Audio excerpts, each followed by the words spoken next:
guys, welcome to this week's Dots and Dashes. I'm Lynn Kingsley. And I'm Prakasha, and welcome everyone.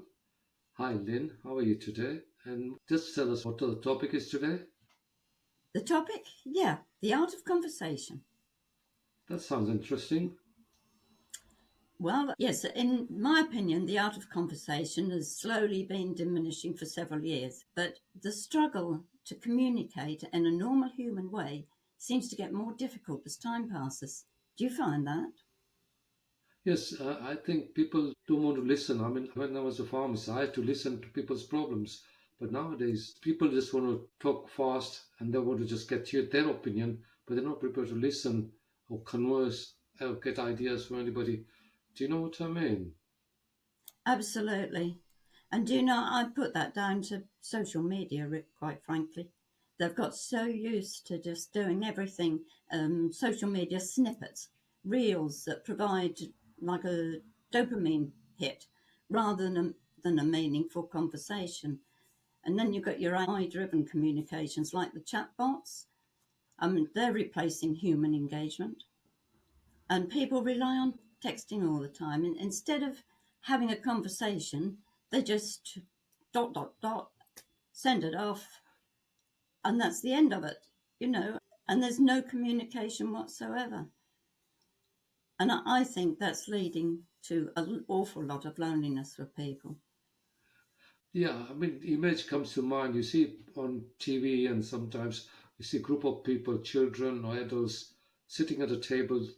Instead of talking to each other, they're on their mobile phones, either WhatsApp or texting or Skype or whatever they use. And is that image just comes to mind nowadays when people are not conversing. And I don't know how it's going to end because are we going to not ever be able to speak properly to everybody? Do you know what I mean? And I do. and the people will lose the speech, conversation, whatever they have. They won't be able to. It's just text, and it's all acronyms at times as well. If you notice on the text, Oh my God, that really annoys me. and those Yeah, I acronyms. mean, Sometimes I have to ask you, what do you mean by that? I mean, I had somebody text me the other day. And it says TTL something, yeah. I said, what does that mean? He said, talk to you later. Are they going to actually talk to me? oh dear, they weren't talking to you in the first place, they were texting you. So I know it's absolutely terrible. And when I'll give you an instance. We were in the car, and beside us was a lay-by where there was a bus. There was a lady on the side with a pushchair and another little child. She was texting like crazy. The little one had got off the path, was playing in a puddle right in front of the bus, and the bus driver wouldn't have had a hope in hell chance of seeing because she was right near the wheel. I was trying to attract the woman's attention to say, get your child on the path. She was taking no notice, so I tried to get the bus driver to say, there's a child there. But he was busy talking to customers that were getting on the bus. And I was saying to my other half, oh my God, that child's going to be run over. So I decided that I'd get out or open the door and shout. But just as I went to do that, the woman suddenly saw the child and she just simply got her back on the pavement and then went back to texting and left her again. And I thought, my God, this is some parent you are. Similar story because I live fairly near a school and there's about three schools and there's pedestrian crossings and everything for children to cross. But very often I see them with headphones on, mobile phone in their hand, don't know what they're doing. They're not even noticing what's going around there. And this can cause accidents and problems, like you say, with the child which was in the pram. If the bus hits, what sort of accident that would have been? It could be quite serious, couldn't it? And then she would have said it was the bus driver's fault. And it wasn't, Exactly. it was her fault. Anyway, so how do we? I mean, you can't. You just it's the way culture's developing. Because I've got friends that I belong to Rotary Club, and I've got a couple of friends, and they just talk, talk, talk, but they never listen. So they're not actually conversing. They just want to get their points of view across. but never want to listen to your point of view. So I'm a good listener. I try to listen because that's what my job was as a pharmacist, to listen to people's problems. But Yes, nowadays, if you want to say anything to these people, your point of view doesn't count, and there's actually no conversation as going on as such at all. You know what? that's right. Yeah, yeah. Do you find some And people like that who just want to talk, talk, talk? oh, all the time, and that really annoys me. I mean, you get on social media, even they ask you a question, you you give them the answer, and sometimes it can be quite a lengthy answer, and they never come back to you at all. And you think, well, why did you ask me the question in the first place? Or else they'll say, oh yeah, well I knew that. Okay, so why did you ask the question? Yeah, no, I You know. know that there just seems to be a hang up there that they're just centered around themselves. Yeah, And the it's thing true. is that, yeah, and they don't correspond with people nowadays, say like a birthday or something. They just text, happy birthday. Well, anybody can do that, can't they? I mean, You know? telephone. Nobody uses the landline or mobile phone to call people. How many times do you get a phone call nowadays? Very rarely. But Very few. I still have a landline. I still use a landline because I think that's a good way of actually speaking to person to person rather than talking. You know? Oh, yes, I do. I mean, I've got an older aunt, and I give her a ring probably about once a month. I should do a bit more than that. But yeah, I spend about an hour on the phone with her, Yeah, and we go through all the things, and that might even be just down to a program she's watched on TV or something. But she's talking, there's somebody there for her because she lives on her own. And I think loneliness is a killer. it is. I mean, And I'm sure there wouldn't be half the mental health problems, in yeah, quotes, if only people talk to one another. I've always said a problem shared is a problem halved, but exactly. you've got to listen and you've got to communicate. Yeah, I agree with you there. I find that if you don't talk to people, you can't let your feelings or your point of view or what exactly is going in your mind to let people know. You know, just by talking, you can sometimes just get it out of your system, and that problem you have maybe resolved, or the person you're talking to has a solution for you, which you should listen and help. You know, and that's just pure communication, isn't it? Yes, it is. Yes. And it's polite as well. I mean, we went into a card shop the other day because there's a load of family birthdays coming up.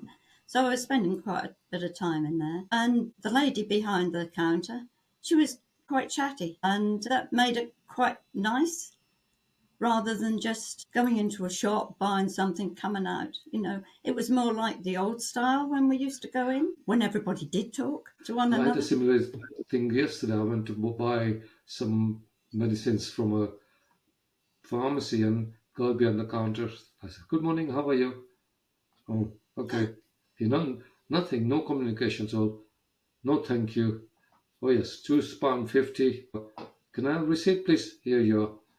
Just not goodbye, thank you, nothing. You know, and it just annoys me so much. I mean, people just. It's not rudeness. I think they just don't have the ability or to converse with people properly nowadays, especially in shops in retail. And that's why I think people just start buying online, don't they? Because nobody's communicating, you know. Yeah, yeah. So anyway, So the other thing that's I think has maybe halted conversation a little bit is this fear of missing out and all of this afraid of offending someone. yeah, That makes politically being people politically afraid to correct. speak openly, which makes many people avoid discussions, and so that they sort of stay safe, if you like, and don't crack the code. I don't know. It's just gone ridiculous. I mean, be so careful what you say to people, like you say, because you don't want to offend people because everybody's trying to be politically correct, and Oh yeah, and that's where the problem lies because whereas previously, I mean, we used to watch programs which were on television, which are these days people find really offensive. Certain people, whereas we used to watch. Yes. Shouldn't name any programs, but we used to watch people like "Goodness Gracious Me" or "Ain't Half Hot Mom." Those sort of programs you won't be able to sort of show on because people are just afraid that somebody will get offended. Yeah, but that's ridiculous. They were the good shows. Yeah. Anyway, um, Yeah. It's just gone crazy. Absolutely crazy. I think this way the I mean, podcast helps. Sorry, Glenn. This way the podcast help to communicate with each other. Maybe more people should do this sort of thing, like we do, podcasts and converse, and at least you can talk. And yeah, if anybody wants to come on and have a chat with us and yeah, talk properly I instead of have got texting. somebody in mind. I think I'll ask him again, but I think he's in Canada, Oh, that's all right. We can and work we around have that. to arrange it out. But he's been interested in coming on. I don't know whether you know JC. Yeah, sure. He lives in one of those mini school buses. He sold his house and travels around in a school bus or something. So he might be a good subject, not subject, good guest to have on our podcast. Yes, absolutely. Well, it doesn't matter what the topic is. Yeah. Just talk. All right. Anyway, shall we? On that note, we've done enough communication for today. But Yes, I'm sorry. it's difficult to communicate nowadays unless you know the person properly and they're prepared to listen and they're prepared to converse on your wavelength. It's difficult, and I can understand why people find it difficult to converse nowadays. Yes, I do too, but at the same time, we are all human. And I don't understand why people that give in to all these ridiculous things that you can and cannot do these days. Or why does anybody think that they can tell anybody what to do? We are all human. We all came into this world the same. We will all leave this world the same. It's, Nobody should be telling anyone what they can say. yeah, I mean, human rights is fine up to a point, but I think people should be able to converse freely, say what they want to say without person being offended. If they feel offended, then they should let you know why. Yeah, I shouldn't have said it, but they just get offended and then they go off on a tangent and throw a wobbly. That's right. Yeah, yeah. They're making life harder for themselves. Exactly. Anyway, for on that note, I think I gonna say bye for today. Okay, and a bye from me too. And oh, one thing before we go, don't forget that our $100 giveaway ends on the 31st of March. Yeah, do comment on our podcast and join in. It'd be lovely to have you there. Absolutely. And on that note, it's bye from me again. And me. See you next week.